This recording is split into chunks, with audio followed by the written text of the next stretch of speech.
Yeah. Okay, got it.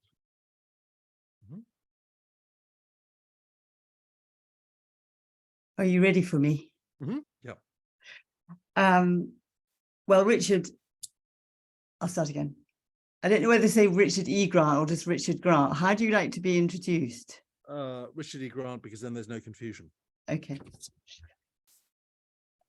Richard E. Grant, I am really delighted to have you on my podcast, and particularly because you are someone who has a kind of public profile, who's been so emotionally honest about your experiences of BAFTA awards and but the deep experience of your grief for Joan, and as a father and a person in the world. So I think you're an amazing role model for mental health, about how we can be emotionally honest.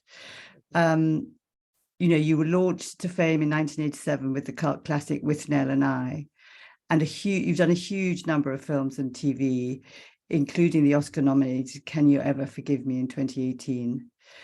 And your recent project has been your incredible book, A Pocketful of Happiness, that I read every word of every page. And it's a love story, really. It's a heartbreaking love story, but it's a love story to your wife, Joan, but also to life and how we grapple with life and death and being a parent and being a friend and being the receiver of friendship or not. And it's a beautiful memoir. So thank you for writing it, and thank you for joining me on this podcast. Oh, thank you very much for inviting me.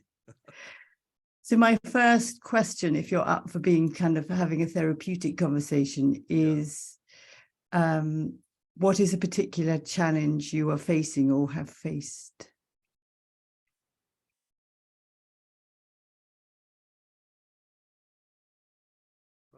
I'm not quite sure what you mean. So psychologically, is it what at the moment, as you kind of woke up today, what is the particular challenge you are facing psychologically today? Well, my brain is on half speed, I think, because I got back from Australia yesterday, having done a 2-week one-man show tour about my memoir. So trying to stay awake and be in the moment of the day is, I suppose, the biggest challenge. Because I think that having been on the road with this show and talking it through to with an audience has been incredibly therapeutic and life-enhancing, because I get to share my story with an audience full of people who, by their laughter and response, get to share in the journey that I've been on with my late wife over the last 38 years. And then coming home to the complete silence of being a widower is, again, always a readjustment. But having said that, I'm also surrounded by everything that we collected together and our lives together. So I take great comfort from that, because it's, even though Joan is not physically here, I know what her response would be, having been together for 38 years, to almost every situation that we're in. And I find that I have an ongoing silent conversation in my head with her about that. And I find that very helpful. Although I don't go around walking like people with headphones in, having a conversation where other people can't hear what's being said to them. And I always find that slightly disconcerting. I was in the airport yesterday and somebody's going, oh yes, and I was doing this, and yeah, no, I'll see you then. So it's not like I'm having out loud conversations with Joan, but it is ongoing in my head. So that is my state of mind. I don't know whether I've answered your question or not, but that's what's going on. I mean, I feel like I've had a little insight inside of it, in that transition of kind of going on a stage and being, I guess, affirmed and receiving the love of an audience and telling your story and telling your love for Joan and Ollie and all the experiences that you've had. But then the emptiness of the house, there's a kind of thud, I guess, a kind of, ooh, but you keep her inside you. The love that you shared and how she is such a big part of you, you're constantly in conversation with each other. And so she's teasing you or laughing at you, or you're kind of talking to her. And so the relationship with her continues, although it's radically altered because she's died. Yes, that's true. And I suppose it's a way that your brain or your heart reconfigures a way to try and navigate the abyss of grief that you have to deal with. And I think that has been the most positive way forward that I've found,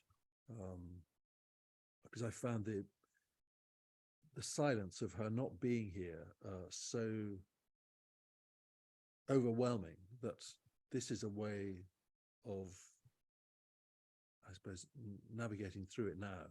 And the other thing that I'm very grateful for is that the memory tricks you into not remembering the worst part of her illness, so that now when I think of her, I remember her in the best of health and the best of form, rather than what happened in the last 8 months of her life. And I'm very grateful for that. And I suppose in writing my diaries and then publishing a memoir about it is to avoid that rose-spectacled version that you have of life, where you look back and just remember all the sort of rosy-glosy bits that in detailing forensically at the end of every day for those 8 months meant that I have a palpable record of what that was like, so that I suppose what I'm trying to say is that the relief for that she was finally released from being so ill is something that you can easily forget when you're remembering somebody and thinking, oh, well, if only that we'd had longer. Where she said, the last month of her life, she said, please let me go. I am so exhausted. I've had a fully fulfilled life. I've seen everybody that I wanted to see. I've been everywhere that I want to go. And I've eaten everything that I want to eat. I'm just tired now, and it's my turn to go. So if I hadn't kept a diary of all that, I think it would be very easy to forget that is what she really wanted by the end. And what I get from what you're saying, which is I think is true for most people, is the sort of navigation in one's mind of tricks that the mind can play, and actually having documented a clear narrative through your journals, which then have become this wonderful book, and your recall for conversations. It feels, reading it, it's like they're in the room. You have an amazing recall, but I guess having that gives you both truths, that you have the memory of her when she was well and exuberant and her kind of best self, but that doesn't trick you into thinking she would be like that now. So the documenting of her illness, the thing that was so poignant and so painful was how suffering doesn't make one a better person, does it? Because she was testy or cross or frightened, and you were too. And although there was deep love all the time, it sounded like an extremely painful, difficult 8 months and exhausting. Yes. I mean, her biggest fear was that her life would end in a hospice or a hospital bed, and that she would be in pain. So the fact that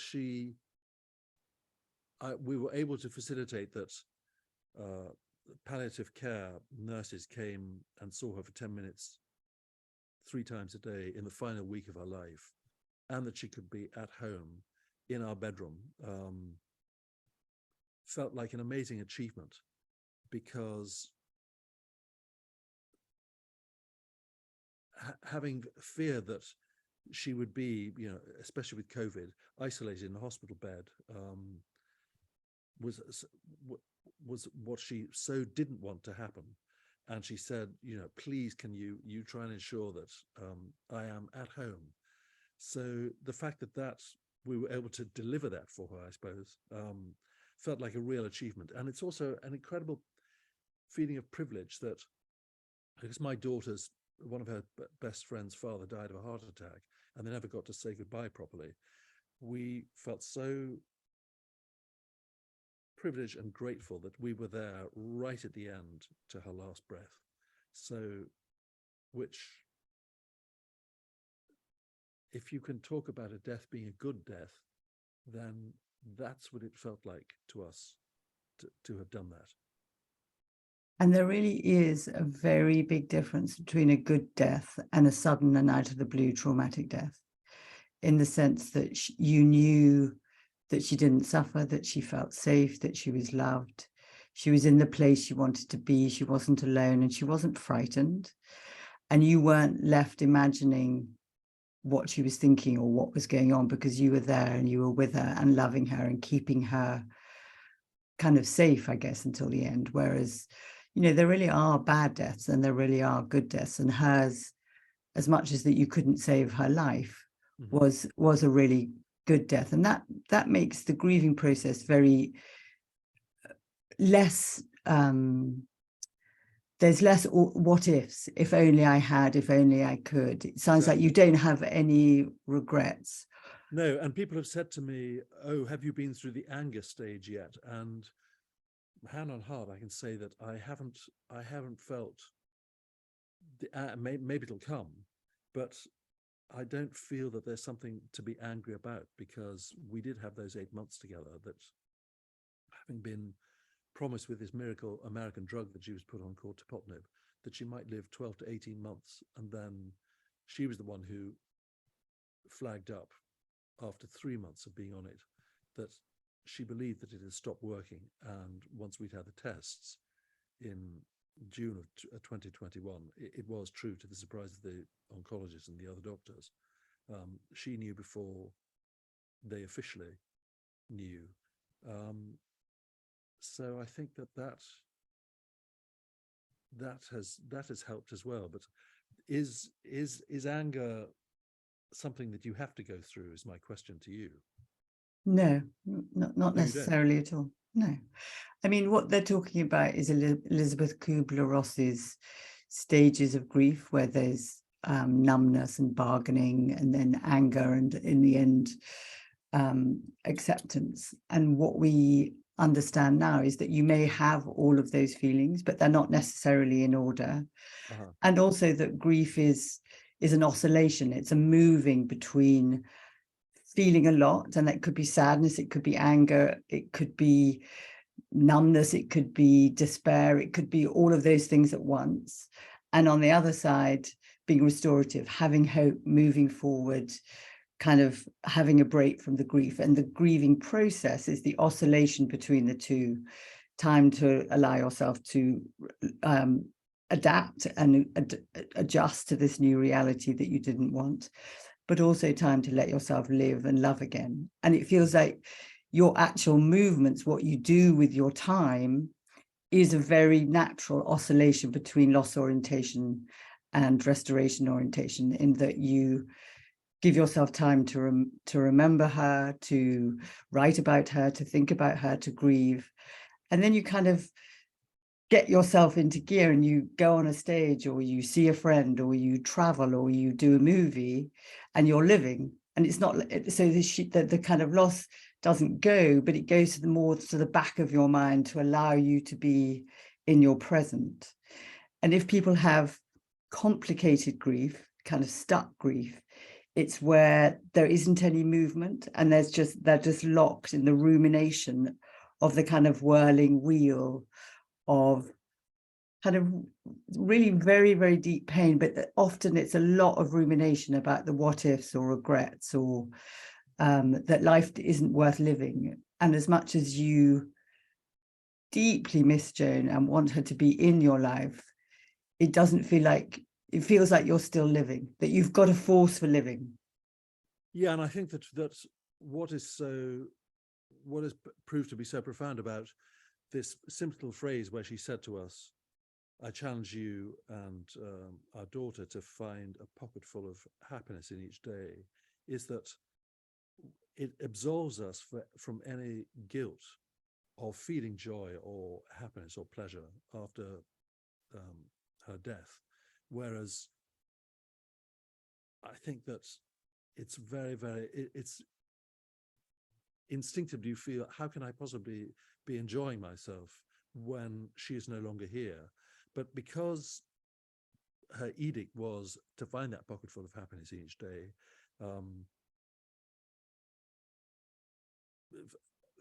feeling no guilt seems an incredibly generous and welcome gift to have been unexpectedly given by her. And it feels like she was loving you into your future by giving you although that. she was very territorial, lioness-like, because a couple of weeks before she died, she started a conversation. She said, "Oh, what do you think of so and so? And oh, what do you think of Julia?" And then I realized that she was picking your next date, as it were. Yeah, she was working through the 20 single women that we knew, and detonating their prospects in case they came a-calling. And I said, I've rumbled you, I know exactly what you're doing. And she said, well, this person's way she eats would drive you nuts, and her accent would grate on your nerves, and so I was very amused by that, but that she was staking her claim beyond her death, which may well be, the inhibitor for me ever, falling in love with anybody else ever again. I don't know, but anyway, I was very touched by that. I guess it's both, isn't it? In that her loving you, that she wanted you to have pockets full of happiness every day and giving you permission. Not with another woman. But not her territory, not her. And do you think that will block you, or do you reckon that you can come to terms with it? Well, it was only 14 months since she died, but I know that statistically men, Paul McCartney being a very famous example of this, is that men statistically find another partner usually within, I think, 7 to 9 months. It's a year, yeah. Oh, right. The saying is that men replace and women grieve. Oh, right. Well, then I must have more womanliness in me than another man, because it's genuinely not crossed my mind at all. No, I couldn't imagine. I think because what I've said in the book as well is that to be truly seen by another human being is her greatest gift to me, because I felt that I have been completely understood in every possible way by her, and the idea that I could meet anybody else who would do that in quite the same way seems unlikely to me at this point in my life.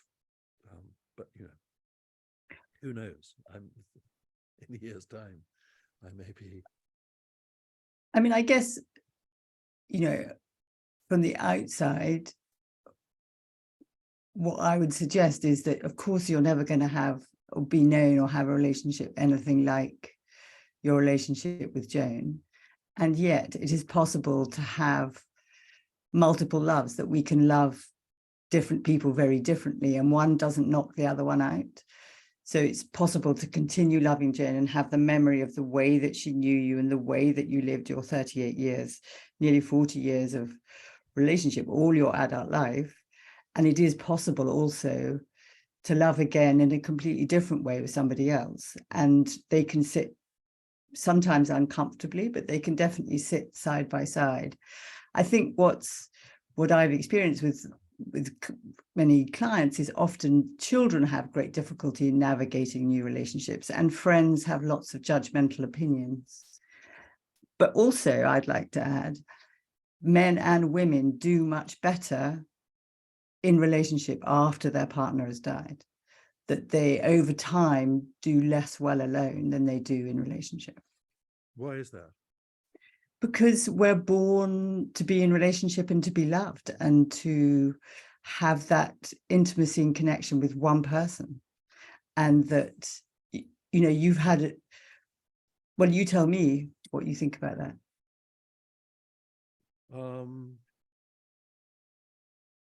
Gosh, I don't know. I haven't, I suppose it comes to what you feel that you need. If I felt that I had to go out and find another partner, that impulse has not galvanized me in any shape or form so far. But I don't know whether that's still early days. I would imagine it's early days, and you've been so busy. Yeah, but I've met on every job. I meet new people, and there's always the possibility of forming a relationship with somebody else. But not once in the last 14 months have I thought, oh, well, yeah, I'd like to dally and dance with this person. It just hasn't really felt like a possibility. And I think it's what, if you're looking for something, then you will go and find it. But I've certainly not been tempted to go online and find an internet date or try and be set up with somebody. I'm not at that stage or have that inclination. And that's where your energy is now. And it doesn't necessarily predict the future, it can change, but where your energy is now is, I guess, being very preoccupied with Joan and your daughter. How is your relationship with your daughter? Because often partners and their children grieve differently, and you have to kind of recalibrate the whole family, don't you, when a parent has died? My daughter, when she was a teenager, she said, oh, I think that you and I, dad and daughter, have twin brain syndrome, so that, when we're watching something on TV together and Joan was sitting in between us, that Oily and I would both call her Oily because she was officially called Olivia, but 2 months before she was born, Joan said, I think with your length of face and torso, the likelihood is that she'll look like Olive Oil, Popeye's wife. So that's why she was nicknamed Oily before she was even born. Anyway, Oily and I would be watching something and lean forward and lock eyes and, both be incredibly moved by something on TV or in a movie. And Joan would say, what the hell's wrong with you, the two of you? So it's not that Joan was not empathetic or sympathetic to things, but she wasn't as, I suppose, open book emotional as my daughter and I are. So that twin brain syndrome has carried on and has been incredibly helpful, because we've never been out of sync with each other, and certainly in post Joan's death, that we have given or are able to give each other great comfort and solace in that I can just by looking at her, I know, and she me, you read what the other person's emotional state is. So whether that psychiatrically is codependence or not, I don't know, but she sweetly identified it as twin brain syndrome, which is what it feels like. Feels very profoundly loving. And as long as you're kind of not merging and she's not parenting you, then it sounds healthy. I remember in the book I you think talked she's about, always parenting me. is she, that Oh yeah, probably, technically speaking, isn't ideal. yeah, But I know. I know. I mean, she's always said to me, "We've got to keep the boundaries, Dad." So my problem is that I've never really been able to stick to boundaries in any shape or form. So that means that even at the age of 33 and 3/4, she is having to put down the boundaries for her 65 and 3/4-year-old father, which, calling Dr. Freud is not ideal, as you say, but that's just the way that it is at the moment. but I guess your boundaries were smashed by your mother and father, what your dad being an alcoholic, you waking and finding your mum in flagranti in the back of the car. So boundaries weren't modeled for you, they kind of weren't in you. Whereas she somehow, I don't know how she knows about boundaries, and that she knows that there is a difference between you, that there's stuff she shouldn't hear and stuff that she shouldn't be preoccupied with that's yours, and stuff that she doesn't tell you that's hers. Yes. And, she's in a very good, strong relationship with her partner. And he is so the opposite to me, which I'm very proud that she is.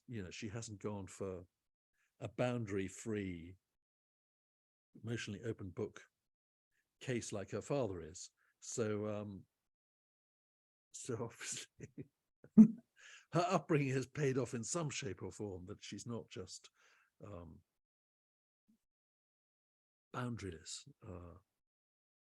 and she's very, very practical and very, very like her mother in that way. So when we kind of think of your challenges, and the kind of depth of it was because of the depth of your love, and the level of your loss is equal to the level of your love and being known in that way, what are the things that have supported you to manage it?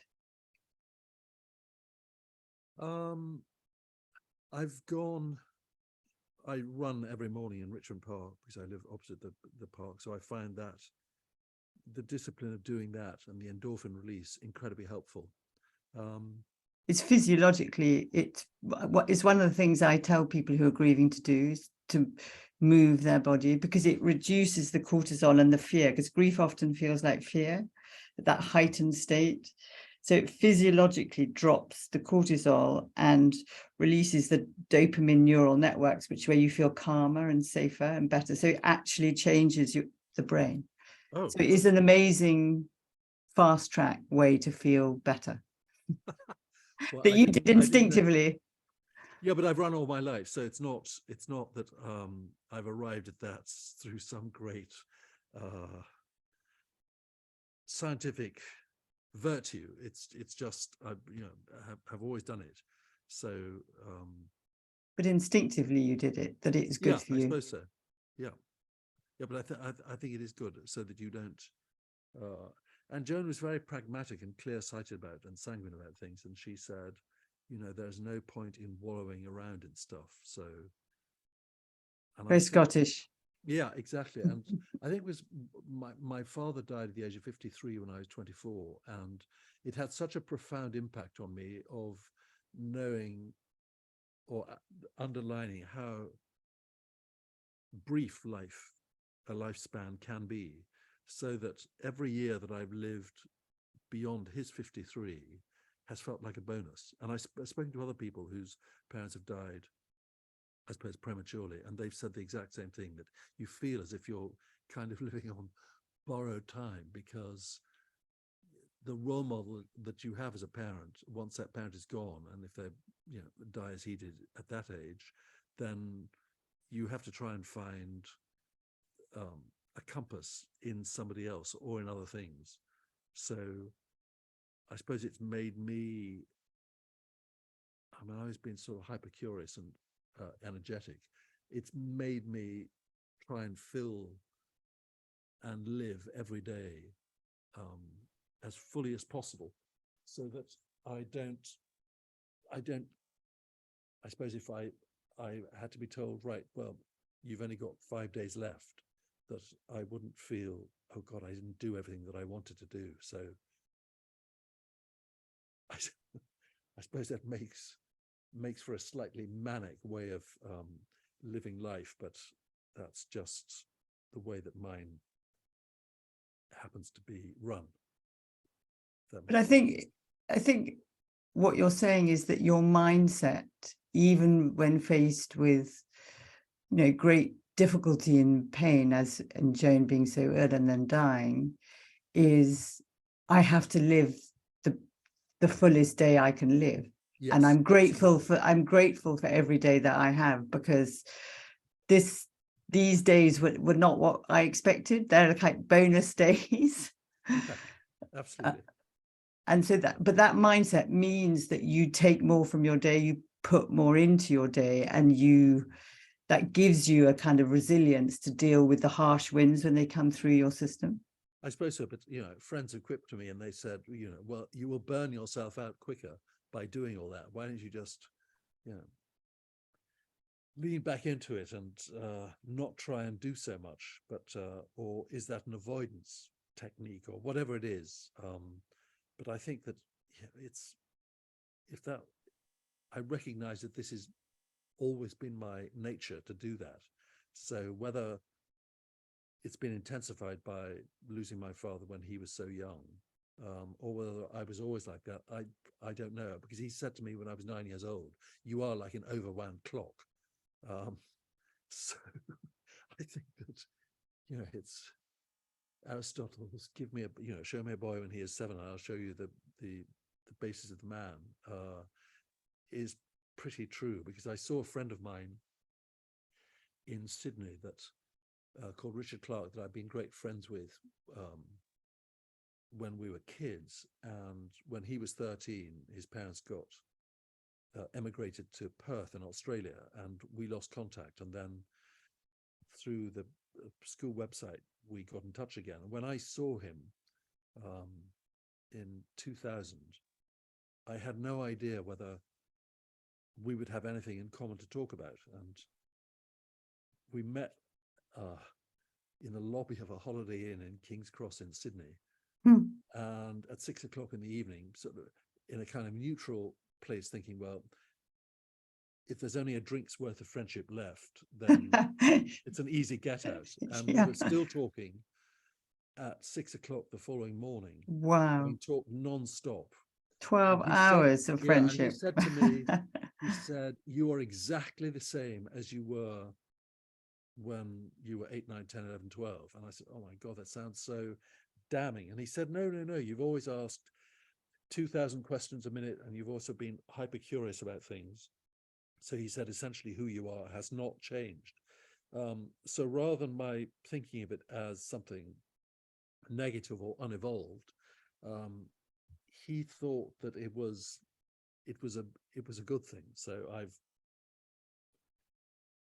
I've taken great, I suppose, comfort from that who you are is who you are, that no matter what, I suppose a trauma can wobble that or destabilize a part of your personality. But I think that I don't know that anybody really changes that much. And I think of all the people that I've known, and where I got a real sense of this was when I had all our home video transferred onto DVD about 15 years ago. How lovely. The guy said to me, who was doing it, he said, all this videotape is now going to be destroyed. We'll watch all of this at high speed. And I said, well, I don't have the time to do that. And he said, no, you can basically watch the first 18 years of your daughter's life that's on home video in about 10 minutes. So I did. And what became so clear from that is, having previously believed that parenting was 50% nurture, 50% nature, seeing Oiley's life whiz by in 10 minutes, her character was absolutely set in stone right from the beginning. And I think that Joan and I had almost nothing to do with it. So which is a long-winded way of saying that, what Richard Clarke said to me in Sydney in 2000 was that who you are is who you are, and that you can't really change that. I mean, I really agree, and I think particularly in extremists, we fall back on our default coping mechanism. So yours has always been kind of being in fourth gear, eating fast, doing things fast, remembering things fast, like being busy. And so, of course, that would be your natural way of operating now, because it is who you are.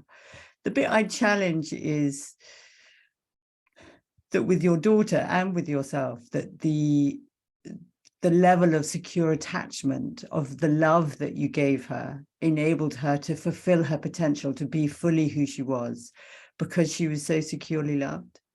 And if that hadn't been the case, and in a way wasn't the case for you, I mean, your operating system has worked for you. And I don't know if you will agree with me, it feels to me that Joan's love for you repaired a lot of damage from your childhood. But if you hadn't had that luck, probably that operating system wouldn't have worked so well for you in the way that it has. So some of life is genetics, some of it is what happens to you and your environment, and some of it is luck. Yeah, I don't subscribe to the luck bit. I think that you Do you make your luck? Yeah, I think you manifest your luck, and if you want something enough, you can manifest it. Tell me about how that operates for you. I think that the luck you've made. Well, my obsession with following the career, the life and career of Barbra Streisand, began when I was 12 years old when I saw her. Finding a way to actually meet her was,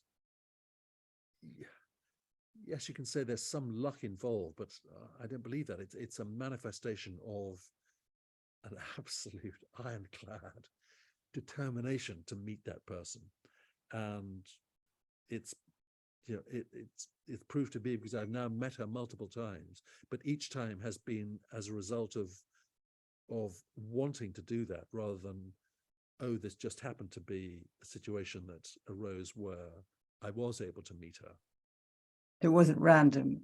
So is one of the lessons, if you're kind of talking about what have you learned through your life, is one of the things that you've learned through your life that if you really kind of put your head down and manifest what you want in a kind of very determined, channeled way, that a lot of the time, I guess not all of the time, you can get what you want? Is that from leaving Swazi, which is a tiny African country, coming and being a very successful actor, do you think most of that is down to your unbridled determination and sort of manifestation and hope, I guess, that you combined hope with work and discipline? Yes, yeah, because I have met, I think of the people that I grew up with or went to university and drama school with, there's inevitably, especially because of the age I am now, a syndrome of people who have said to me, oh, I could have, I should have, I would have. And I don't subscribe to that, because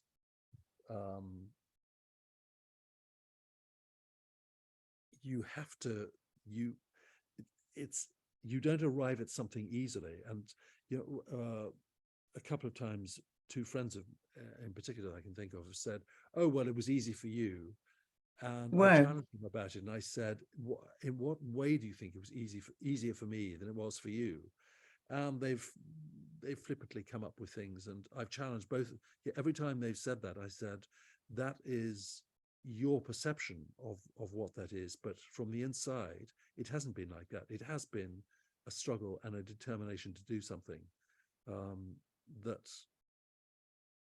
they haven't been prepared to do or thought was worth doing. So what do you think is your driver? What is if you kind of dig down and look at what enabled you to do it, so that you didn't have the would have, should have, could have? I think that God, I don't know how you define this. I think I accepted very, very early on that being told no was not something that would stop me. It was a thing that galvanized me. That's rather amazing, no? That you see no as a challenge to overcome rather than as a... because if you hear no enough, or you're mocked for what you want to do as a kid, and you think, well, I'm going to prove them wrong, I'm going to have a go at this, then I think that in itself is a self-propelling motor and self-fulfilling way of thinking that has stood me in good stead. And every time somebody has said, oh, well, you can't possibly do this. I'll give you an example. 12 years ago, I was encouraged by a friend of mine to create a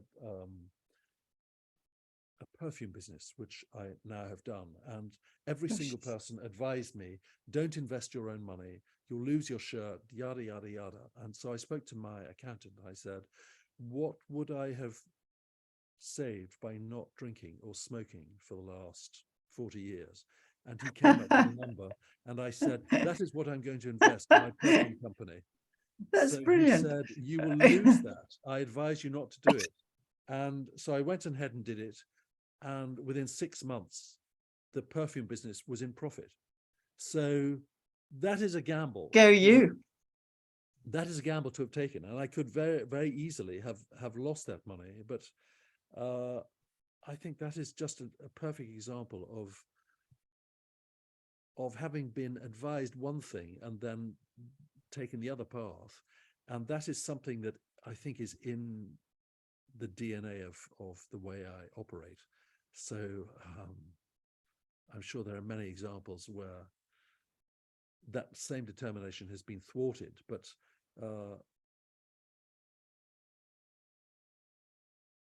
just going for it and not giving up is something that I found, you only have one life. So if you get knocked down by something, get up and try it all over again is, I suppose, the way that I've operated. And that is to avoid the could have, would have, should have syndrome, which I dread. Regrets. Yeah. But what you've just described is the definition of resilience, which is the sort of current term. Is it's not what happens to you, but what you do with what happens to you. And it's not that you get knocked down, it's that you bounce back. And that's what you've described. That is exactly what you do. It doesn't define you in something, you haven't got everything that you wanted or planned or thought, but when they haven't happened, you've dared to trust, to try again and do something else so that it didn't define you. You've dared to kind of put your head up above the parapet and have another go. And with that have come some amazing wins that then galvanize you to, I guess, to have more optimism. So you get punished for that too, because in the UK success, you can get really... Oh yeah. And I stupidly read some of the reviews that came out of my memoir, and in England there was 2 reviewers in particular said, oh, he's oversharing, there's over this, whereas in America or Australia or certainly Scotland and Ireland, the Celtic tribes haven't taken that view, but there is something about the English sensibility of, keep your head down and don't overshare or don't be over open about things that those other cultures don't have an issue with. So I think it's also, I'm great friends with the writer-director Bruce Robinson, whom I worked with on How to Get Ahead in Advertising and Withnail And I, and his default button is permanently set to curmudgeon.com. Everything's terrible, the world's falling apart. And to his annoyance, I'm like a Duracell bunny of sort of constantly saying, well, the weather's good today, or I'm going to go here on holiday, or I'm going to try and do this. So I don't know what I'm trying to say about that. It's just, I think what you're saying is that yeah, that the way that you are, and actually being a Duracell bunny that bounces up and down. You know, if I could choose between curmudgeon.com and Duracell bunny, I'd go for Duracell bunny every time. But also together, you probably make quite good energy, because he pulls and pushes and you pull and push back, and then something like Withnail and I happens. So but so where are you going to put that energy now? So you've done the tour, done the book. Yeah, I'm now going to go on holiday. No, but what's your next kind of head down, pointy direction, determination? Do you know, or are you in what we call a fertile? Are you in a fertile void? Yeah, no, I love working and gardening and going to junk shops and antique fairs and all the things that I did together with Joan. So that hasn't really changed. And I suppose the template of being on location for her and for me, being away from home and working in isolation from each other, is a help, because we were used to, or in the habit of not constantly being in each other's pockets, although we spoke to each other 2 or 3 times a day. But being on location or being away from home is something that is so I am so habituated to that. I suppose when I'm on location on a job, it feels as though it's something that I'm so used to. Whereas if I was home and only working from home for the rest of my days, then that would have to be a major readjustment that Joan is not here anymore. Whereas, when I'm away, I can delude myself into thinking, oh, well, she'll be there when I get back, even though I know that she won't be, if that makes sense. It does make sense. It's so familiar being away that feels, her death isn't so present. Whereas being at home where she was, her absence is incredibly present, although it is also comforting feeling, I guess, her absence through every room, every smell, all the stuff. So I've got one last question. Yes. So people who are grieving often find a new year a difficult thing, because it's a year without them. And you've had one New Year, you've had one Christmas without Joan. Mm-hmm. How do you navigate that? How do you find, like, the idea of another year, 2023, without her? Well, last Christmas we went to my daughter's partner's family in Austria. So you went somewhere completely different. So there wasn't the different. Exactly. And that helped probably. Because her birthday was on the 21st of December, we are going to go abroad to the heat before that, sort of mid-December. So that will changing geography will mean that we're not facing the Christmas tree and the Christmas turkey without her or her birthday in England. Yeah. And I think I suppose that'll help in some way.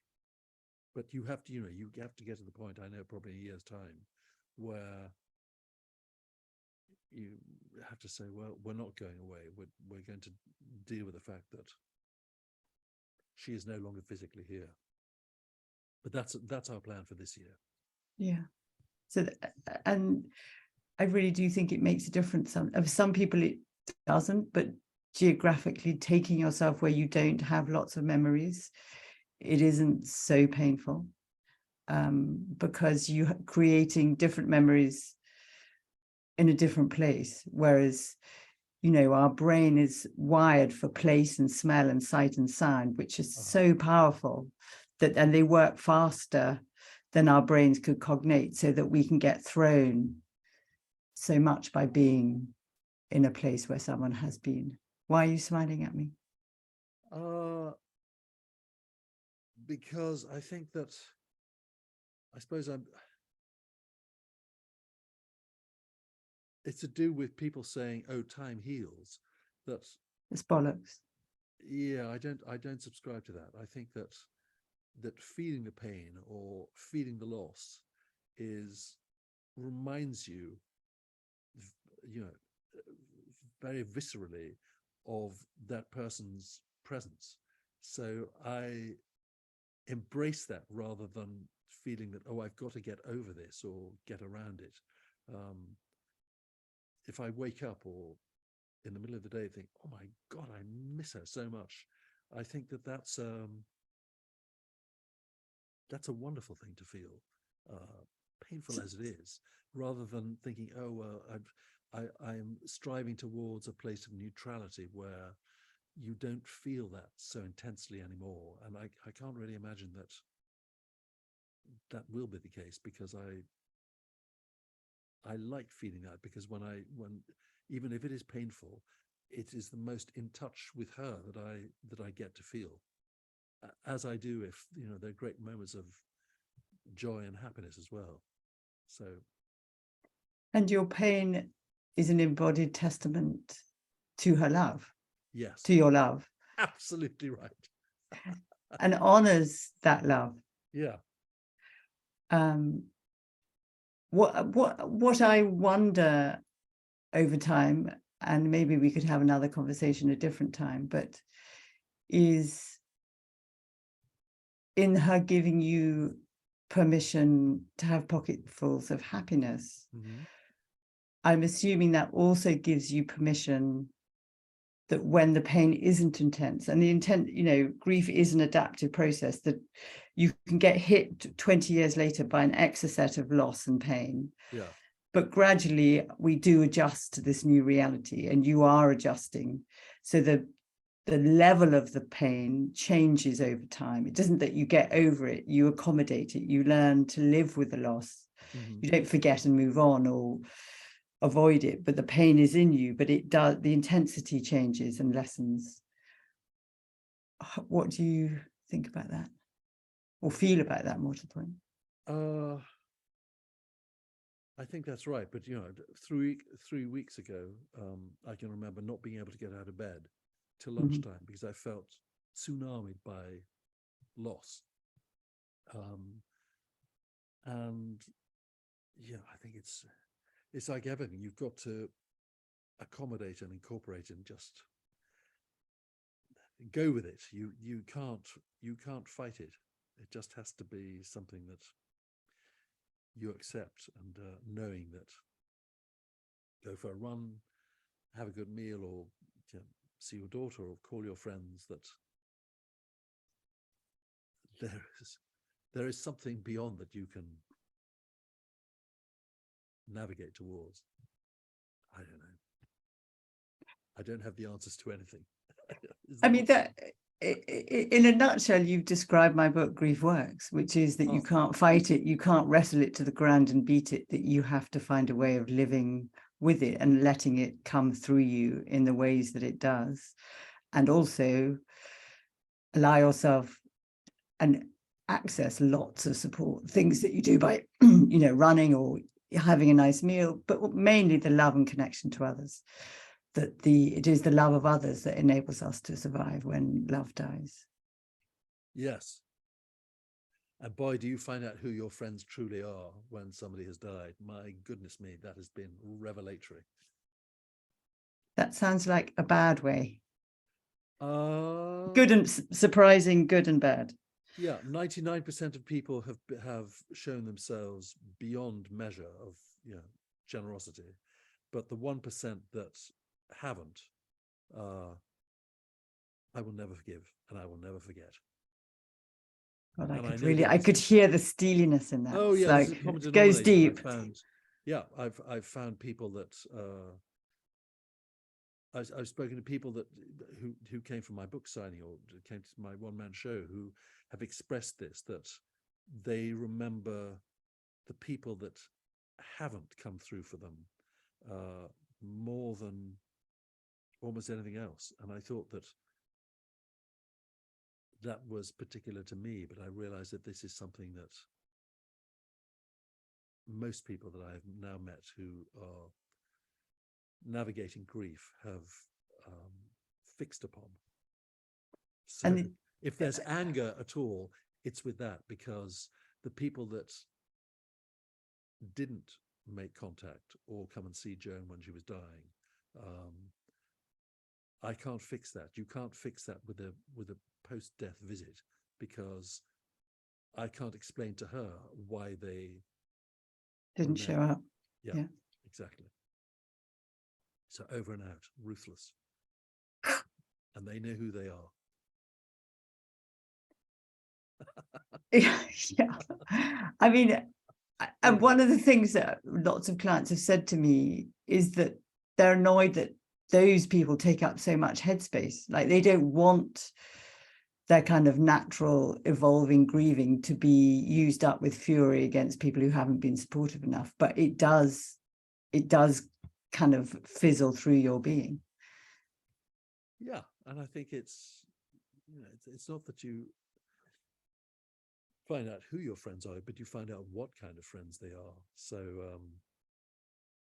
it's suddenly having very clear,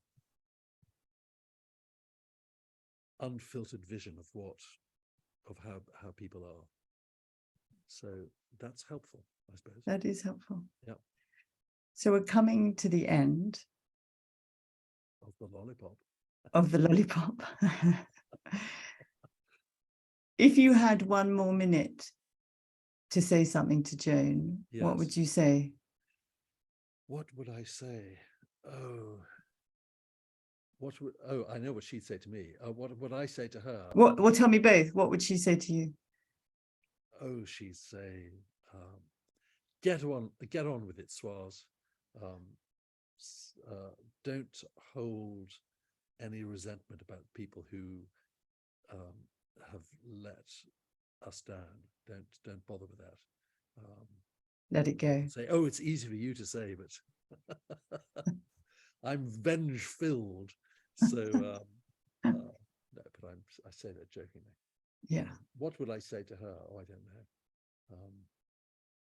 Let's go to bed now. That's what I would say. That's when in doubt. Yeah. Let's go to bed now. Yes, the temple where everything is sorted. Thank you so much for having me. Thank you so much for joining me. Thank you very much, Richard. I'm going to stop the record. Okay. I'm sorry about the